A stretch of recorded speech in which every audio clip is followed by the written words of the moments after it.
नमस्कार दोस्तों, आज मैं फिर से आई हूँ एक नई और रोचक कहानी के साथ जिसका शीर्षक है ईदगाह। इसके लेखक हैं मुंशी प्रेमचंद्र जी। मुझे पूरा विश्वास है कि आपने कभी न कभी अपने बचपन में यह कहानी जरूर सुनी होगी। यह कहानी जितनी सरल और सहज है उतनी ही मानव भावों के नए नए पहलुओं को उजागर करने वाली भी है। तो चलिए शुरू करते हैं। ईदगाह। रमजान के 30 रोजों के बाद ईद का दिन आया था। सभी जगह खूब चहल पहल थी। बाजार मिठाई, फलों और खिलौनों से खूब लदे फदे थे। सभी को ईदगाह जाने की जल्दी हो रही थी। बच्चों को पिछले 1 महीने से इस दिन का इंतजार था। उनमें खूब उत्साह था। अपनी जेब खर्ची को उन्होंने इसी दिन के लिए जोड़ रखा था कि सब दोस्तों के साथ बाजार की रौनक देखेंगे और फल, मिठाई, खिलौने आदि खरीदेंगे। महमूद खुश हो रहा था कि उसके पास 12 पैसे हैं और मोहसिन उससे भी ज्यादा खुश था कि उसके पास 15 पैसे हैं। लेकिन इन सबसे अलग हामिद, जिसके पास सिर्फ 3 पैसे थे, सबसे ज्यादा खुश दिखाई दे रहा था। जबकि उसकी दादी अमीना अपनी कोठरी में बैठी आंसू बहा रही थी।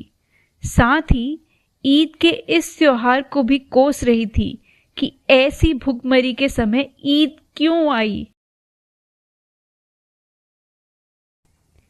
अमीना के पास ईद मनाने के लिए सिर्फ 5 पैसे थे। उसे दुख हो रहा था कि घर में कुछ खाने को भी नहीं है। हामिद के पिता हैजे का शिकार होकर 1 वर्ष पहले चल बसे थे। वह उनके कुछ दिन बाद उनकी माता भी उसे छोड़कर भगवान के घर चली गई थी। बस अब अमीना दादी ही उसकी सब कुछ थी। बिन माँ बाप के हामिद के पास न तो पैरों में जूते थे और न ही नए कपड़े। सिर की टोपी को गोटा भी काला हो गया था। नंगे पांव हामिद ईदगाह कैसे जाएगा? उसके पांव में छाले पड़ जाएंगे। सब बच्चे अपने पिता की उंगली पकड़कर बाजार घूमेंगे। बेचारा हामिद किसकी उंगली पकड़ेगा? हामिद अंदर कोठरी में जाकर दादी से जिद करने लगा, दादी, मैं ईदगाह जाऊंगा।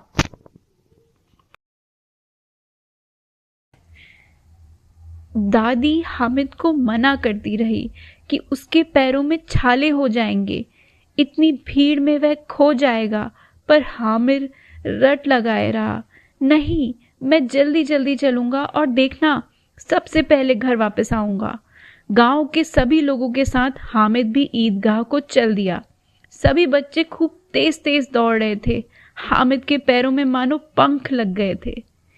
ईदगाह में जाकर सभी ने सिर झुकाकर एक साथ सजदा किया और फिर नमाज पढ़ी।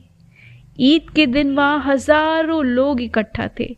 नमाज समाप्त होने के बाद सभी एक दूसरे के गले मिले और ईर्ष्या द्वेष को समाप्त कर भाईचारे का व्यवहार अपनाने का प्रण किया। हामिद और उसके गांव के सभी लोग ईदगाह से निकलकर बाजार में आ गए। वहां हिंडोला था, चरखी थी। लोग हिंडोले में चढ़कर कभी आसमान को छूने लगते और कभी जमीन पर आ जाते थे। महमूद, मोहसिन, नूरे और सम्मी चरखी के घोड़ों और ऊंटों पर बैठकर गोल गोल चक्कर खाने लगे। हामिद दूर खड़ा यह सब देखता रहा। उसे यह फिजूल खर्ची लगी और फिर उसके पास इतने फालतू पैसे नहीं थे जो वह इन फजूल की चीजों पर खर्च करता। थोड़े से चक्कर खाने के लिए 1 पैसा खर्च करने का से मूर्खता लगी। चरखी से उतरकर बच्चे आगे बढ़े और खिलौनों की दुकान के सामने जाकर रुक गए। दुकान में बहुत से सुंदर खिलौने थे। देखकर लगता था जैसे अभी बोल पड़ेंगे। महमूद को खाकी वर्दी, लाल पगड़ी और कंधे पर बंदूक रखा सिपाही पसंद आया। मोहसिन को झुकी कमर पर मशक उठाए भिश्ती पसंद आया और नूरे को काला चोगा, सफेद अचकन और एक हाथ में कानून का पोथा लिए वकील। बच्चों ने 2-2 पैसे के ये खिलौने खरीद लिए। हामिद ने अपने मन को समझाया, ये खिलौने तो मिट्टी के हैं, पानी पड़े तो रंग धुल जाए, अगर हाथ से छूटे तो टूट जाए, बस खेल खत्म। ऐसे खिलौने किस काम के?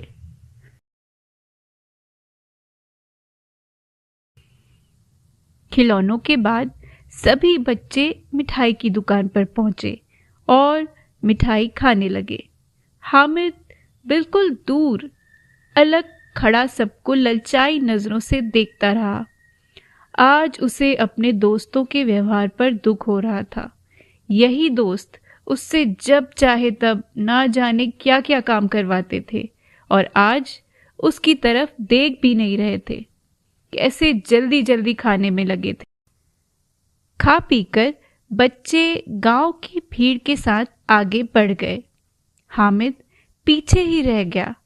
वह काफी देर से लोहे और गिलट के सामान वाली दुकान को देख रहा था। जब भीड़ आगे निकल गई तब वह उस दुकान पर गया। वहां उसे लोहे का चिमटा दिखाई दिया। चिमटे पर नजर पड़ते ही हामिद को दादी की याद आ गई, जिसके हाथ रोटी सेकते समय तवे से जल जाते थे। उसने सोचा, अगर दादी को चिमटा मिलेगा तो दादी के हाथ कभी नहीं जलेंगे और वह खुश भी होंगी। हामिद ने चिमटे का दाम पूछा और निराश हो गया। उसके पास तो सिर्फ 3 पैसे थे, जबकि चिमटा 5 पैसे का था। उसने डरते हुए दुकानदार से 3 पैसे का चिमटा देने को कहा। उसे डर था कि दुकानदार उसे डपटकर भगा देगा, लेकिन ऐसा नहीं हुआ। दुकानदार ने बड़े प्यार से हामिद को अपने पास बुलाया और 3 पैसे में चिमटा उसे दे दिया। चिमटा कंधे पर रखकर हामिद अकड़ता हुआ दोस्तों के पास जा पहुंचा। चिमटा देखकर महमूद, मोहसिन, नूरे और समी उसका मजाक उड़ाने लगे। अरे बुद्धू, और कुछ नहीं मिला तो यह चिमटा ही उठा लाया। हामिद ने जोश में भरकर जवाब दिया, हाँ, तुम जरा अपना भिश्ती वकील और सैनिक जमीन पर गिराओ, देखो अभी चूर चूर हो जाएगा। और मेरा यह चिमटा हवा, पानी, आग सब में बराबर डटा रहेगा। इससे चाहो तो बजाने का काम भी ले लो। एक चिमटा लग जाए तो तुम्हारे खिलौने मिट्टी में बदल जाएंगे। देखो, इसे कंधे पर रख लूं तो बंदूक हो गई। सब पर चिमटे का ऐसा प्रभाव पड़ा कि वे ललचाई नजरों से देखने लगे। अब पैसे भी नहीं बचे थे कि चिमटा खरीद सकते। अगर पिता से जिद भी करें तो अब मेला बहुत दूर निकल चुका था। यही सोचकर सारे दोस्त चुप रह गए। आखिर तय हुआ कि थोड़ी थोड़ी देर के लिए सब अपने अपने खिलौने हामिद को देंगे और हामिद सबको अपना चिमटा देगा। मेले गए सभी गांव वाले वापस लौट आए। गांव के हर घर में हलचल मच गई थी। कौन मेले से क्या लाया है? मोहसिन की बहन दौड़ती हुई आई और उसके हाथ से भिश्ती छीनकर उछालने लगी। भिश्ती जमीन पर गिरा और चूर चूर हो गया। नूरे मियाँ का वकील घर पहुंचा।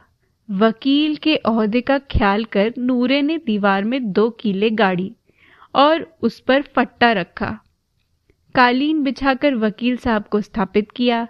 उन्हें गर्मी न लगे सो हवा करने लगा। अचानक पंखा वकील साहब से टकराया और वकील साहब जमीन पर आ गिरे। उनके शरीर के टूटे हुए टुकड़ों को कूड़े में डाल दिया गया।